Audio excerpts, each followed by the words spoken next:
माय माऊली नमस्कार. विविध ग्रंथातील एक महान ग्रंथ श्री दासबोध कथासार अभिवाचन करत आहे. भाग 23. प्रथम श्री शिवरायांना नमस्कार करून प्रारंभ करते. समास 6. सृष्टीच्या उत्पत्तीचा क्रम. पुन्हा सांगतो की ब्रह्म हे निर्मळ निश्चल, त्याला ना क्रम ना मरण, करणे वा न करणे, येणे जाणे, जाणीव नेणीव असे तेथे काहीच नव्हते.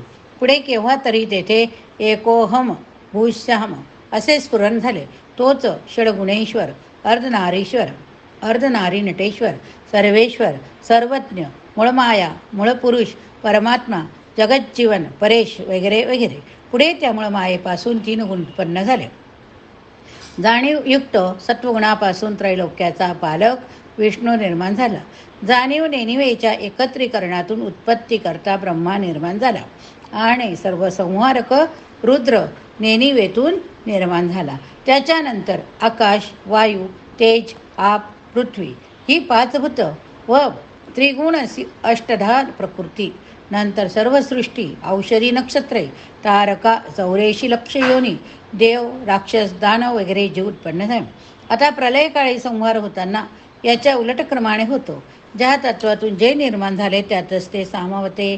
परंतु या सर्व घडामोडी होत असताना तत्पूर्वी त्यानंतरही जे कायम असते त्या ठिकाणी शहाण्याने अनुसंधान ठेवावे. ते फक्त साक्षी रूपाने पाहत असते. आधीपासून तो अखेरपर्यंत सर्वत्र मायेचेच साम्राज्य होय. जो मायेला सुद्धा ओलांडून जातो त्याला सर्व भ्रम दिसतो. परंतु जो मायेच्या अंतर्गत आहे त्याला कोण सोडविणार? त्याकरिता सारासार विचार अर्थात विवेकच हवा. सर्व ब्रह्मांडाचे अधिकरण ही मूळ मायाच. तिलाच अविकी लोक ब्रह्म म्हणतात, पण वस्तुस्थिती मात्र तशी नाही. तेव्हा मी कळकळीने सांगते, इतरांप्रमाणे तुम्ही अपूर्णाला अपूर्ण ब्रह्म समजू नका. या सृष्टीत कुणी राजा होतो, कुणी भंगी होतो, कोण गोष्टी तुम्ही पाहत नाही काय? पण हे सर्वच स्वतःला थोर समजतात. मात्र खरे काय ते विवेकीच जाणतो. तेव्हा लोकांच्या नादी लागून आयुष्य फुकट घालवू नका. पुस्तके वाचून जर ज्ञान झाले असते तर गुरु कशाला हवा? म्हणूनच स्वतःच अनुभव पहा, निर्णय घ्या. जो इतरांच्या बोलण्यावर भाळून जाईल तो बुडणारच, यात संशय नाही. समास 7. विषय त्याग म्हणजे काय? श्रोता विचारतो, पोटात मळमळत असलेल्या माणसाला ज्याप्रमाणे जेवण नकोशे वाटते त्याप्रमाणे न्यायनिष्ठुर बोलणे लोकांना आवडत नसते.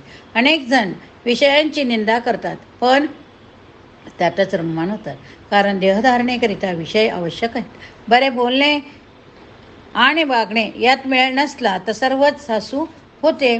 ज्या विषयाचा त्याग केला नाही तर परलोकाची प्राप्ती होत नाही असे सर्वच म्हणतात.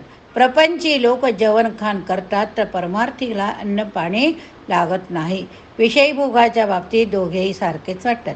जिवंतपणे विषय सोडलेला असा कुणी आहे काय? मग विषयाचा त्याग करूनच परमार्थ करावा असे का सांगतात? त्यामुळे आमचा मात्र मोठा गोंधळ उठतो. वक्ता म्हणतो, मी सांगतो हे लक्षपूर्वक ऐका. विरक्ती अंगी बांधून त्याग केला तरच परमार्थ साधेल ते खरेच. जे ज्ञानी म्हणून प्रसिद्ध त्यांनी प्रथम कष्ट केले होतेच. इतर मात्र दुसऱ्यांचा हेवा करून अन्नासाठी कष्ट उपसून मरून गेले. अंगी वैराग्य नाही, अनुभवाचे ज्ञान नाही, आचार शुद्ध नाही, भक्ती नाही, परंतु सज्जनपणाचा मोठा आव मात्र आणायचा. मत्सर, क्रोध, लोभ याचे विषय पश्चाताप मात्र करायचा नाही. दुसऱ्याचे चांगले असेल ते पाहत नाही अशी वृत्ती ह्या लोकांची असते. जो भाग्यवंत असतो त्यास नावे मात्र ठेवायची. विरक्तीसारखे दुसरे भाग्य नाही. विरक्त, त्यागी, साक्षात्कारी पुरुष हा ईश्वरच समजावा. अहो, अष्टमहासिद्धी सेवेस तत्पर असताना तिकडे दुर्लक्ष करून घरोघरी भिक्षा मागून शंकर योग समाधीत मग्न असतो. त्याची सर वेशधारी साधूला येईल काय? जो निस्पृह विवेकी असतो त्याचा शोध घेत सर्व लोक फिरतात. नाहीतर अध्यात्माच्या गप्पा मारणारे पण आचारभ्रष्ट, विचारभ्रष्ट असे लोक खूप आहे. त्यांना साधन, भजन, पुरचरण, पुण्यमार्ग आवडत नाही. भले लोकही त्यांना मुळीच किंमत देत नाही. वैराग्य असूनही ज्ञानभक्ती न सोडणारा, व्युत्पन्न असूनही वाद न घालणारा असा श्रेष्ठ माणूसच दुर्मिळ होय. नाहीतर बडबड करणारेच फार. त्यांच्या भ्रष्ट आचरणामुळे खरे ज्ञान मात्र लाजते.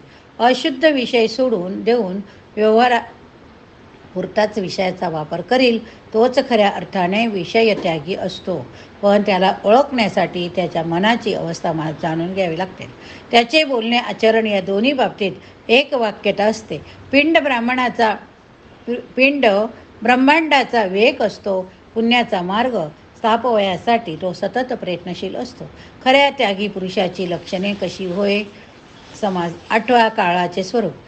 निराकार निर्विकार अशा परब्रह्मात काळाला अस्तित्वच नाही. सृष्टी उत्पन्न झाल्यानंतर कालगणना झाली. चंचलत्व आहे म्हणून काळ आहे. 2 घटना घडण्यामध्ये जो विलंब लागतो तो काळ आणि तो जाणला पाहिजे. तो सूर्याच्या गतीवरून मोजता येतो. सूक्ष्म विफळे पळे घटका प्रहर दिवस अहोरात्र पक्ष महिने ऋतू अयने वर्ष युगे महायुगे अशी गणना करीत युगे महायुगे देवांचे आयुष्य वगैरे मोजतात. कल्प मोजतात. या पद्धतीची जर का कुणी नसेल माहिती तर कल्पनेचा गोंधळ उठतो. जो ज्ञानी असेल त्यालाच काळ कळेल. काळाला वेळोवेळी अनेक नावे देतात. उदाहरणार्थ पर्जन्य काळ, उष्ण काळ, शीतकाळ, प्रातकाळ, सायंकाळ, वसंतकाळ, पर्वकाळ, कठीण काळ, बाल्यकाळ, तारुण्यकाळ, वृद्धापकाळ, अंतकाळ, विषमकाळ वगैरे वगैरे. त्यावेळी आकार स्थिती परिस्थिती हवामान बदलते, परंतु काळ हा चालतच राहतो. प्रसंगानुसार काळाला नाव दिले जाते, पण काळ हा एकच असतो. अखंड आहे ती वस्तुस्थिती मात्र आपण ध्यानात घेत नाही. कारण आपण दृश्याबरोबर एकरूप होतो. सुखदुःखाचे हिलकावे खातो. प्रपंचात जगत असतानाच जर ब्रह्मांडाच्या उत्पत्तीस्थानी ध्यान दिले तर प्रारब्ध चुकणार नाही खरे, परंतु सुखदुःखाच्या पलीकडे जाता येईल. प्रपंच करीत असताना परमार्थ करणारा असाच असतो. आपले आयुष्य कधी संपेल ही बाब लक्षात घेऊन विवेकाने तत्काळ जगदीशेच्या भक्तीला लागावे. प्रपंचात निरपेक्ष निराश राहून जर असे वागत गेलो तर खरे समाधान प्राप्त होईल. राजा जनक असा होता, शिवाय आणखी कितीतरी होते, सध्याही आहेत. राजपदावर असताना मरणकाळ आला आणि राजाने राज्य घरी देऊ केले तरी यम काही त्याला सोडणार नाही. असेही हे दुखणी योग संकटे सुखदुःख वगैरेंनी भरलेले परस्वाधीन जीवन आहे. या बाजारातून फिरत असताना देवाचा लाभ कसा होईल हे जर पाहिले तरच सार्थक होईल. समास 9. प्रयत्न करावा, पण कसा करावा? एखादी कुणी गरीब निराधार अज्ञानी असा असला तर त्याने काय करावे? कसली उमेद बाळगावी आणि जगावे की जीव द्यावा? या प्रश्नाची उत्तरे सांगतो. तिकडे ध्यान देऊन तुम्ही ऐका. कोणतीही गोष्ट केल्याविना होत नसते. त्यासाठी आळस झटकून मनगट्ट करावे, आळस करू नये. निराशेचा त्याग करावा, भल्या पाठी उठावे, देवाचे स्मरण करावे. नित्यनेमाने काही पाठांतर करीत जावे. आधीच्या पाठाशी उजळणी करावी. वायफळ गप्पा गोष्टीत वेळ फुकट घालवू नये, वेळ फुकट दौडू नये. शौच मुखमार्जन करावे, स्नान करावे, आपले वस्त्र आपण धुवावे, देवपूजा करावी, काही न्याहारी करावी. मग तो कामधंदा असेल तो करावा. माणसाची मनोमनी परीक्षा करीत जावे. अक्षर सुवाच्य असावे, वाचणे स्पष्ट असावे. चिंतन मनन करावे. जे आपणास येत नसेल ते जाणत्याकडून समजूत घ्यावे. आपणास येत नसेल ते इतरांना समजावून सांगावे. नीतीने मर्यादेने वागत जावे. हरिकीर्तन करावे. गायन वादन अभिनयन त्यासाठी अंग असावे. अभिनय करावा. आपले बोलणे मात्र कंटाळवाणी नसावे. लोक रूढी यांना धरूनच बोलावे, म्हणजे लोक आकर्षित आहेत. मग त्यांना भक्ती योग वैराग्य निरनिराळे साधन मार्ग सांगावीत.